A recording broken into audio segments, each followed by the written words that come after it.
বন্ধুরা দেখো, কুটুম বাড়ি এসেও আমার শান্তি নেই। এখানে এই শাক কাটা হয়ে গেছে, শাক ভাজা হবে। এটা হচ্ছে মাংসের আলু পেঁয়াজ কাটা হয়ে গেছে। আর এ হচ্ছে আদা রসুন, তার কাঁচা লঙ্কা রয়েছে। এটা হচ্ছে কই মাছ রয়েছে, কাঁচকলা দিয়ে হবে। আর এ হচ্ছে আমাদের হেল্পার।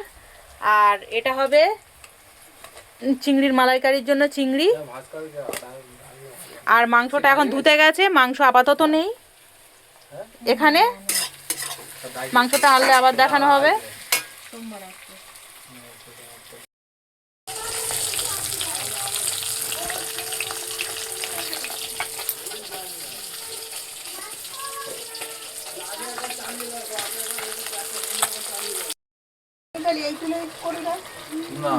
এটা তো স্পঞ্জ তো।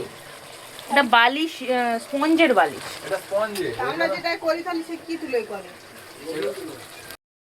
বন্ধুরা, আমার রান্না কমপ্লিট হয়ে গেছে। কি কি করেছি সেটাই দেখাচ্ছি।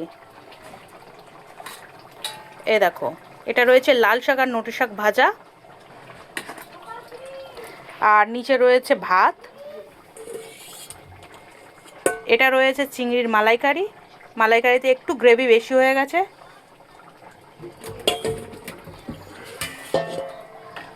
আর সাথে রয়েছে কাঁচকলা আলু দিয়ে কই মাছের তরকারি, মানে পাতলা টাইপের ঝোল। আর এখানে রয়েছে চিকেন কষা, দেশি মুরগি ঝোল।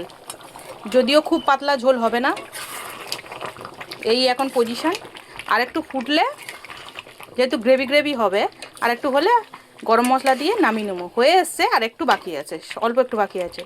তো বন্ধুরা, তোমাদের কোন আইটেমটা ভালো লাগলো কমেন্ট করে জানিও। টাটা।